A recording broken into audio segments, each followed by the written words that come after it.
What up, y'all? We are here for our weekly romance oracle and tarot reading.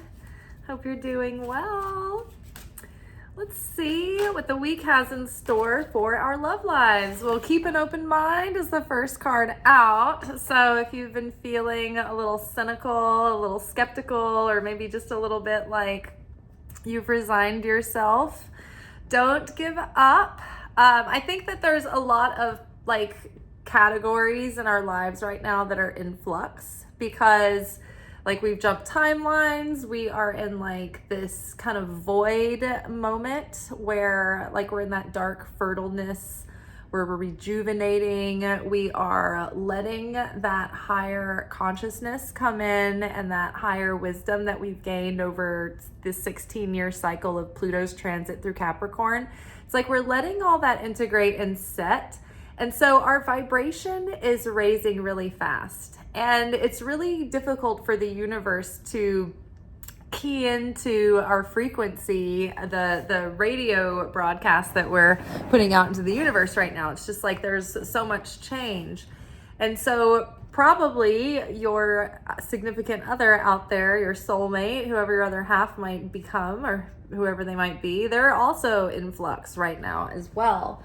So we just need a chance for this energy to become more fixed and solidified within ourselves, and so that we can embody that new consciousness. And we've really moved beyond not only the breaking of the old patterns, but really giving ourselves a solid start to begin to cultivate new healthy patterns. We have to teach our brain and our nervous system new things. And so it takes a little bit of time. And what do we know about every IT guy? What is the first thing they ask you or tell you to do? Have you turned off your device? Have you turned off your computer and unplugged it for 10 seconds and let it sit there dead for, they always say for a period of time, they're always make sure you leave it for 10 seconds. So even our electronics, even our artificial intelligence takes a minute to sit in the death before it is reborn. Think about it. Jesus resurrected after on the third day, and he resurrected Lazarus after Lazarus was dead for 4 days or so, 4 or 5 days. So, it's there's something that can happen in that interim where we're almost getting rebooted. In fact, this is really, really strange. This is going to be one of those things that it's going to give you a strange piece of trivia about me. So those of you who've been through ascension symptoms, you might have experienced some weird topsy-turvy, what feels like supernatural things happening in your system, in your body at some point. And you're like, what was that? What the hell was that? And you're like, okay, well, I guess I'm fine. So that was weird. Well, I had one of those happen one time on my grandmother's couch. I was 14. It was one of those holidays like Veterans Day or Labor Day or Memorial Day. It was one of those where you go have hamburgers, but it wasn't 4th of July. And I was tired and everybody's in the kitchen and I was just listening to everybody, and I was laying on the couch and I fell asleep. I couldn't stay awake. I was so tired that it was almost like I was put out, zonked out, with anesthesia. And as I was sort of losing consciousness in a way, but my brain was still fully active. I was still fully aware of everybody around me, but then it was it was as if all the noise and all the sound and all of my blood flow and my body organs, I could hear it. I was very aware of it all going on inside of me, pumping and doing its thing. And then it was almost as if someone unplugged me, in a movie when the power goes out and the record player slows down as you're getting the idea that the power has been, is being exhausted. So that's what was happening. It was it felt like somebody pulled my plug. And my record was winding down and everything sounded like it was going into slow motion. And my internal system started going into slow motion until everything stopped. It was total silence and blackness and void for a minute.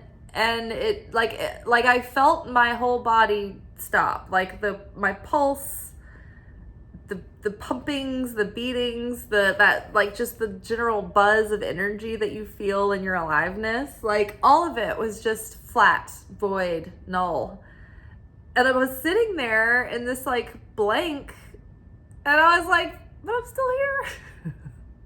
My consciousness is still just like it was a moment ago. Like nothing had changed in my mental like state, but like I could feel like my body had shut down. It was very like psychedelic. It's like when you have psychosis during a trip, and except I wasn't on any drugs. It's crazy. So I can only describe this as, it felt like I once died on my grandmother's couch very briefly and then was reanimated like moments later. And so it almost felt like I was being turned off like a computer for the sake of upgrading my operating system. And then I was like started back up and I cranked back up. And when I came back on, it was like, it was exactly the reverse. It's like when the power comes back on and the record player like slowly starts back in, and then it gets like its momentum, and it's back to normal speed. Like, you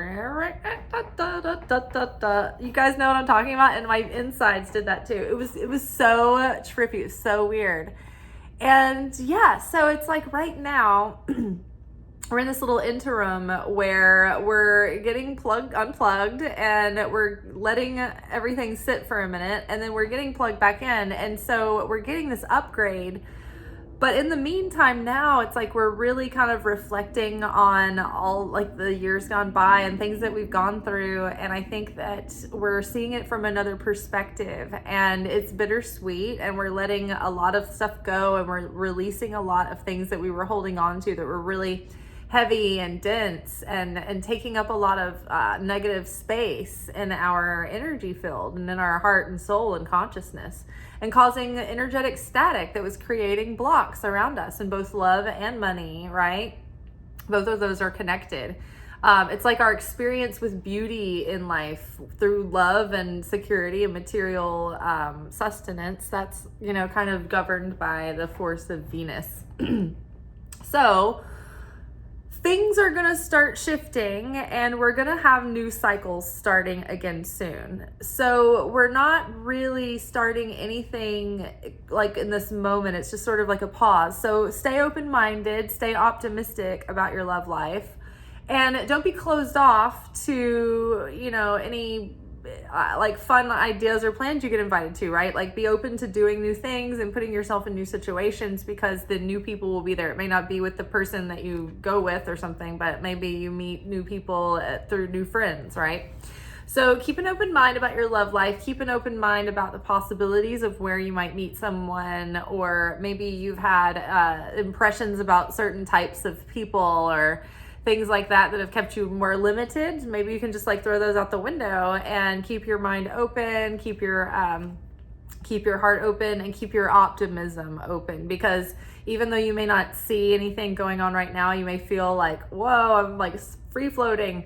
Anything could happen in an instant, right? And that's how it happens. It happens so fast. It's like in one moment you don't know this person, they're not in your life. And then the next moment there's some like catalytic event that occurs that introduces the two of you, and then they are in your life. So it's like it changes so fast. So don't worry, just be in the now. When you're present in the now, it's like you're not really miserable about what you don't have yet or what you used to have, right? You're just in the moment. And so it's like you detach from that longing or that lack. And it doesn't feel like anything's missing if you're in the present moment and you're really enjoying the present moment.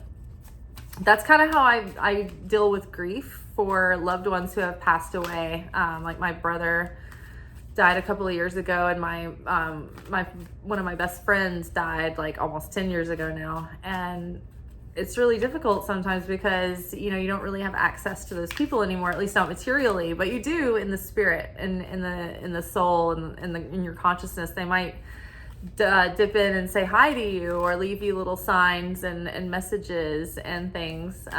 And so you can be even closer to people who have passed away once they are in the non-physical, because you have like a complete connection with their soul, and their ego isn't in the way like it was, and they can bypass that part of you too and just connect with you on a heart level, on a soul level. So it's really cool. So sometimes you feel even closer to those people once they're in the non-physical. But the way I like to kind of cope with the physical missing of them is I like to just think that they're over at their house and I'm gonna see them next week. Or, you know, I just remember I just saw them, you know, a couple of weeks ago. You know how sometimes you feel like something was like, oh, that thing that happened a year ago, it feels like it was just yesterday. Like, just pretend like, oh, I'll see them next week. And then that'll be good enough to satiate you for the moment. Like, it's okay, I'll see them soon. You know, they're just over there at their house doing their thing, and you can connect with them, like just thinking about them, you know, doing their thing. And just trust that there will be a time that you will be, you know, reunited. But for now, we can still connect with our loved ones and then pretend that we'll just see them soon. And that I found that really does help. Okay, because your brain, your imagination, like your subconscious doesn't understand the difference between what you imagine and what you actually experience. So when you catastrophize with your imagination, your nervous system still experiences that trauma to a certain degree, and it memorizes that trauma and it creates defense mechanisms around that trauma. That's why it's really not good to catastrophize in your mind and like dress rehearse like tragedy and chaos. But the same is true, I guess, in positive ways. So when you feed your mind like positive images and beliefs, then it can't distinguish between those either. So when you, you know, pretend to have conversations or hug a loved one or something in your mind, it's like to your nervous system, it doesn't know the difference that that's not real. And to your heart, it is real. And on a soul level, it actually is real in the astral realm. So, you know, we're living in the 5D, right? We have the connection and the realization that the non-physical reality is still reality, right? Retreat. So this card makes me think of like soldiers in the battlefield, like in the olden days when they had to line up and they were like, retreat, and they had to run away, get out of Dodge. So I feel like this is, it's time to disconnect from the world. Pull back, you know, spend some time with yourself, reflecting, rounding out the year nicely, getting yourself excited about the new year to start and the new, even if you've done your manifestation list so many times, like To Be Magnetic is just starting their authenticity challenge is what they're calling it for the fall. And so every year they've been doing this for as long as I've been a part or known about them, but they do a manifesting challenge to end the year and start the new year with, so that you already have like your journal set up. You've gotten your list of like different categories that you're wanting to manifest things in your life, and you've already got like, you're ready because you went through the workshops that unblock, you know, the stuff or whatever. You look at your shadow and your inner child, but you really weigh out what is authentically in alignment with your desires, right? You check your list and you check it twice and you find out what is naughty and what is nice. And you basically weigh out all these items on your list and you find out what's really valuable, what's really important to you, what's really in alignment with you, and what is just an ego projection of things you think you should want that you really don't. So you get really honest and you find out, okay, what is my authentic code? And so that you go through these, like this little workshop where you figure out, okay, these are like the core, you know, main words that would describe my authenticity. And so you can kind of pin like other things in your life. You can check in with your authentic code. Okay, does this align with my authentic code? Like, is this aligning with my values and what lights me up? Or is this something that I feel I'm doing just to fit in with society, right? And so this is a great time of year to check in with that. And if you want to join To Be Magnetic, I do have an affiliate link on my video with a yearly percentage off on your monthly membership. And right now they're doing their end of the year sale, so you can get like the best deal of the year if you like sign up right now. It is one of those kind of things where you lock yourself in for the year, so you can't cancel your membership, or you can pay up front, but I've never regretted it. It's never been something that's made or broken me. And I love being able to have access to it and do things at my own pace. The more regular and consistent you are, the more results you'll have, but even still, there's really great tools. And one of my favorite things about To Be Magnetic is that not only do they have these like challenges a couple of times a year that gets everybody into it, it's really motivating, but you can go and do so many of their workshops on your own time. And they're aimed at like different like categories of your life, like unblocked love, unblocked money, inner shadow, inner child. There's just, you got to get in there and check it out. But pretty much it covers everything that you need to address at any time. And it gives a really nice structure. And it addresses the psychological aspects, the spiritual aspects, and then it helps you rewrite your nervous system. That's the thing with a lot of things these days. It's like we're realizing, oh, okay, we've got to regulate and rewrite our nervous system and rewrite our subconscious. But it takes getting into that right brainwave state to be able to do that effectively. You've got to get into that hypnotic, impressionable state. And so they've used neuroscience to create these specific, like a whole library of all these meditations that help you go through these different like self-hypnosis processes that allow you to like rewrite your nervous system and do all that and regulate and all the things these days. So it gives you like this really uniform system that attacks like the psychology of it, the healing aspect, the going deep, but also like healing your nervous system as well.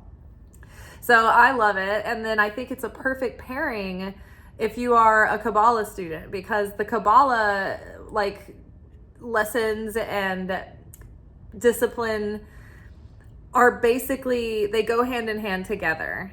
It's a wonderful pairing, like where either one of them has like a blank spot, the other one fits perfectly in that space. So I like to use those in tandem, both, but it's just a suggestion.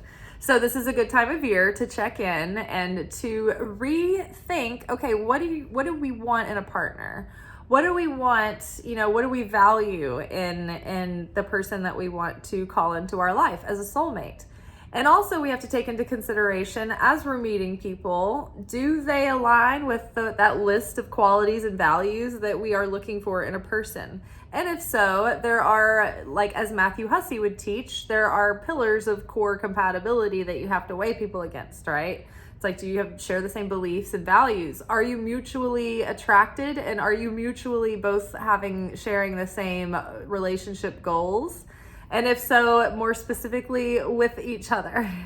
Because like you can like have someone that you might be seeing and they are attracted to you and they are also looking for a relationship, but they might be seeing you thinking, oh, this is a fun person to spend some time with, but they're not the kind of person I want for like my long-term value, but I'm gonna still kind of hang out with them for a minute until we figure it out for sure. And right, so you can narrow that down, like, because somebody might not have long-term intentions for you, but they might also be looking for something. So you can't assume anything, right? So there's different, like is this person available, right? That's an issue. Like they might seem emotionally available, but are they like in the same city? Do they have like the financial capacity to like be in a relationship at the moment? Is their health okay? Like there's so many things that make someone maybe not available. And I think we get caught up on just like the obvious things, like are they emotionally standoffish or not? It's like, they might not be available in other aspects. They might have other issues in their life that are a factor in the fact that they may or may not be able to fully give to a relationship, right? So take that into consideration. So we need to reconsider all these things now because we've just gone through such a growth spurt in our consciousness and in our lives and this up level that we need to revisit the things that we are looking for. And we might be thinking about things in a more mature way, in a more grounded way, in a healthier way this time. And we might think of some things that we didn't think of before that we would like to make sure to be on the lookout for. And I think too, revisiting that gives you more clarity about when you need to decide that someone is like, maybe like when they're a definite no, it's just like, okay, well then cut it, because you don't want to waste any more energy and time on each other. So when you know someone's a definite no, then it's like, all right, you know that you can, we've ruled them out as an option next to the other possibilities, right? So it's good to retreat right now, get our minds reset, get our hearts reset, and check in again with ourselves to see, okay, like let's update our list of like what we desire in our partner. Okay, let's grab another card. Ooh, engagement. Your love life is ascending to a higher level of commitment. So this isn't necessarily meaning that we're about to get engaged, although some people might be. This is also talking about like where our love life is about to become more engaged and more engaging, and we're going to be more engaged with suitors. But also now it's like we were just talking about, we're approaching our love life from a different level of consciousness, a different set of like needs and desires, and we're more aware of like what it is that makes us feel fulfilled in a relationship and what we desire. And so that we'll know ourselves better of what will make us happy. It will give us a better chance at choosing someone that's appropriate for that, and like letting people go who aren't, and not trying to make them fit into that mold, hoping that they'll become more like that, right? It's just like, no, just don't. And so that saves everyone a lot of time and heartache, but that allows you to start drawing in and entertaining options that are also an up level for you, that are also looking and more conscious of who they are and what they want and what will make them happy, and what, you know, how they're good at making, you know, what they can bring to the relationship, right? They're more awakened and self-aware. So as you are awakening and becoming more self-aware, you're drawing in better options. But that means that you have to curate and edit your selection with more consciousness and intention as well, and be a little bit more ruthless, right? So your love life is ascending to a higher level of commitment. So yes, now that you're approaching your love life with more intention, you're going to be entertaining individuals who also have a desire to be like getting to know people who are also like share those kinds of like relationship goals at this time in their life. And it's like when you're going out there and you're looking to meet people, and you're like ready to find like a serious relationship, or you're ready for marriage, it's like you got to approach it in the way that like you're ready to meet people who are also ready to possibly meet a person who's right for them. And if they did, like take that next step. But it's not like all this pressure to make it work with anybody that like you kind of start dating. And like I think a lot of people can start unconsciously trying to just win at things in life, and they're not thinking about what they're actually winning. So it's like just having no pressure, getting to know people, but you're ruling out people that aren't also looking to meet someone serious. Okay, past life relationships. You have known each other before.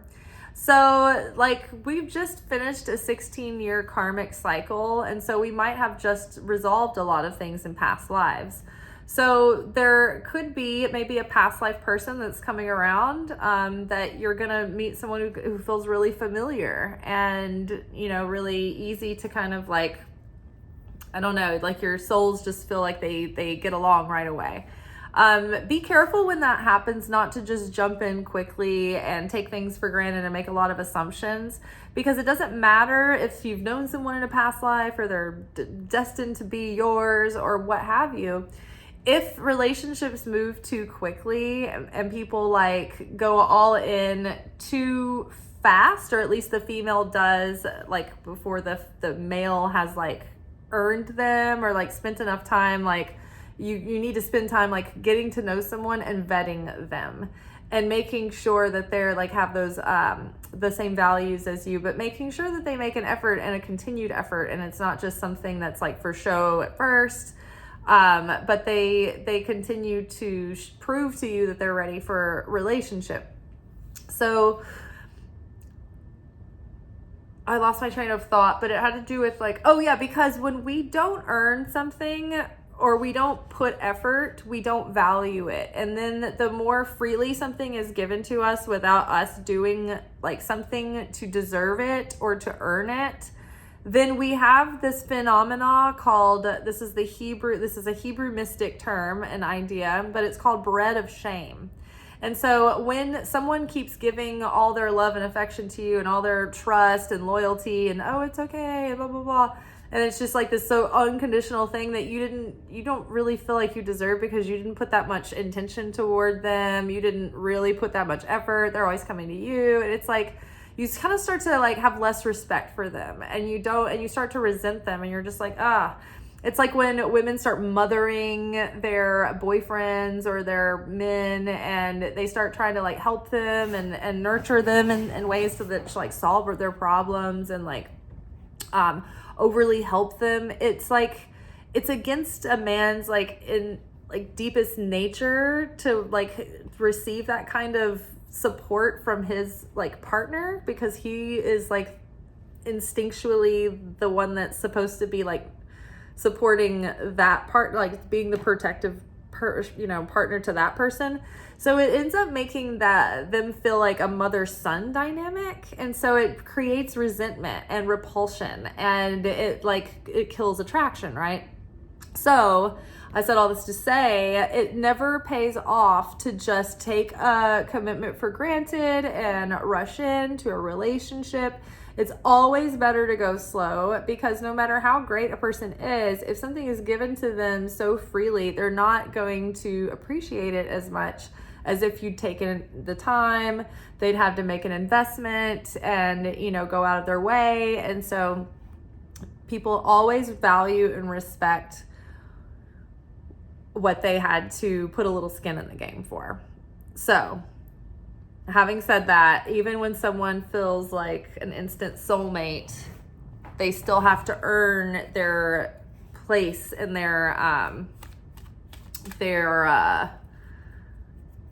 prioritized, their place in your priorities, right? They have to earn their place within your priorities. Ugh, that was a hard one. Me and this guy at work were talking the other day. We're both around the same age or close to the same age, and we were like trying to come up with the name Ryan Gosling. We could not, that we were going through all the other Ryans that are famous. So we were like, what is Ryan? God, the fucking Notebook, about the Beyond the Pines. We're like, what is his name? We're like, why can't we remember anything? Why can't we remember words? I was like, I don't know, it's scary. Okay, let's get a little bit more clarity on keep an open mind. What do we need to know? What do we need to keep an open mind about? Ooh, okay, embrace. Girl, it's like keep an open mind and embrace. Let's see. We have the devil coming out with embrace. So here's what I think here. The world card here is a card, like sometimes these oracle cards where they're like the embrace, it's like, that's vague, that's not helpful. So the world is a card about coming to the end of a cycle of learning lessons and going through karma and really going through a long period of going and facing the various archetypes within the psyche and within life, and going up against challenges and have your basically soul awakening and spiritual awakening, and you've gone through a cycle of it. It's like we're always kind of cycling around again and again and again. And so this is like you've graduated from soul school. And you're free now to go in any direction. This was one of our cards for the week, like in one of the other readings. And so it's like, now that we've learned our lesson with the way that the opponent has played with us in relationships, right? We've seen through putting people on pedestals or thinking that this is the only way, this is my only choice. Like seeing through manipulation and control, like anytime, like I feel like if you're a codependent or a person who's recovering from codependency, or you've been on the receiving end of like narcissistic people in your life that have been like vampires, energy vampires on you, it's like you've learned your lesson in your old relationship pitfalls, in those relationship patterns that led you down like these difficult cycles of lessons. And so now we are more awakened and like self-realized in those areas. And so now we've done enough healing to be able to move forward in a new direction and not repeat those same old patterns. If we remain aware and conscious, we have to like be sovereign in our choices. It's not just going to happen by itself, but it is possible for us now because we know we can more easily identify the opponent's tricks and the ego's tricks and those old like relationship pitfalls. We see when our attachment styles are getting us triggered and using, those attachment styles are playing with our fears and our insecurities and making us want to be reactive.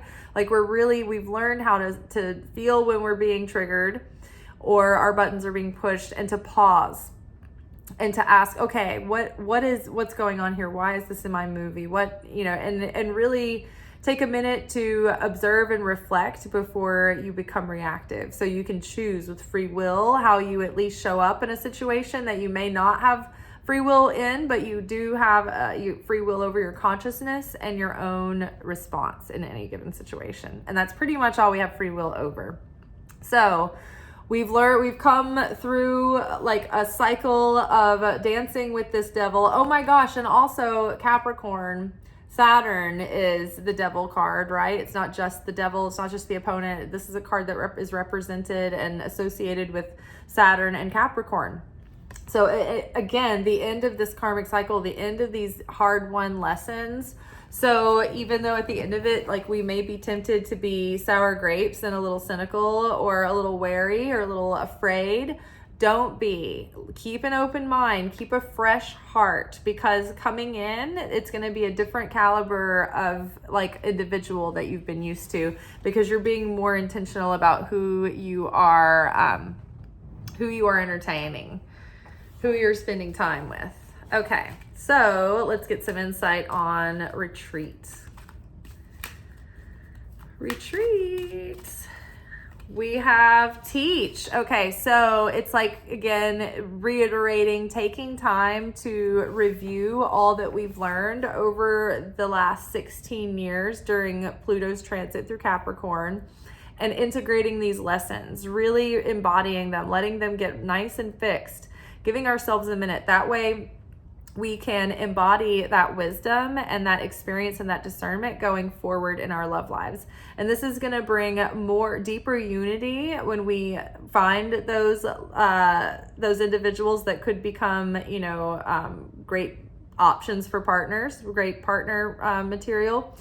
And it's also going to help us with like sharing what we've learned, like our insight. We have wisdom that we've gained that others can glean from as well. So when people come to you, like, you've been in this situation before, they're wanting your insight, you can really give them valuable wisdom that you've gleaned, and not just pass over it and not really get the depth of what you've been through, because so many people go through shit all the time and they don't learn from it. They didn't take the time to think it through or really delve into why things, played out the way they did. So really taking that time so that you have wisdom that will lead you and guide you to help you make better decisions in the future, but also you will be a better friend and a better partner for others as well. So engagement, and now we've got Four of Swords. So Four of Swords is about healing and taking time to rest, taking time to meditate, to breathe, to just take a time out, chill, be low key, don't go out, rush out, start anything new. It's just you need to rest, you need to integrate, you need to be with yourself and your own thoughts, and just be with your quiet mind and your quietness and some stillness and silence. Lately, I've been riding in a quiet car without any music playing. My soul is just it's been, the world has been very overstimulating lately. Let's have some quiet time. So breathe, don't worry. This card, the engagement card is your love life is about to ascend and become a lot more involved. and there's going to be some action coming in soon.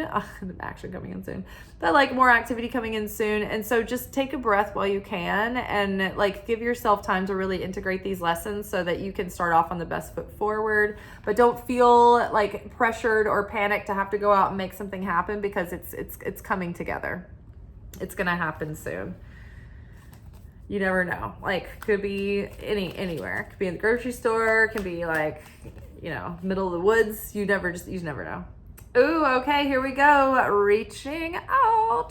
So this is the second time this week that Three of Wands has come up. Three of Wands is a card about a ship coming in, like fruitful collaborations, working together for a common goal. So this is like meeting people that are ready for the same things that you are, and ready for people who are ready to like go on the same journey that you are. So in traditional tarot, Three of Wands is a person standing at the edge of the bay, and they're waiting for the merchant ships to come in. And so it's like we're waiting for all these new opportunities and these new experiences to come in, but also we might be boarding the ship to go out on a new journey, on a new voyage. And so it's like the Three of Wands card in this situation makes me, in past life, it's like we have now something maybe that didn't work out in a past life is coming back around, and it's someone that's like more prepared to take the journey this time around in this life. Otherwise, I would say that like we aren't gonna keep repeating past experiences. Like, it's not going to keep being the same if we wait for people who are like, if we wait to get involved with people who are already wanting to take the same ship. We're already trying to get on the same ship as you. We already want to take the same journey. We already have the same goals. We already have the same vision. We already have the same map. We're already going to the same place. So you at least narrow down, and it that way it eliminates maybe repeating old cycles where you stayed in relationships with people who didn't share your goals, because in a state of naivete, you believed that if they saw how great it was to be in the relationship, that they would change their mind. And you can't really change people's minds about like the stage of readiness where they're at in their life.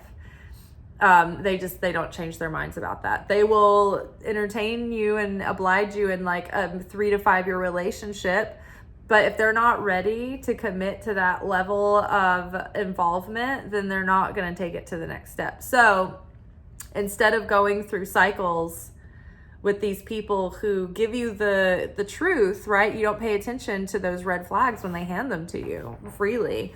And because most of us have been in a situation where at some point somebody has looked at us and said like, I'm not going to marry you, or I don't believe in marriage, or I don't want the same things that you want, or whatever. And you're just like, it's cool, we're just hanging out, but you really wanted more. Now, of course, we've all been in those situations too, where we tell them like, no, we don't want more. Like, we're just fine. This is just for the moment. And maybe that is right. And it's just like a temporary thing.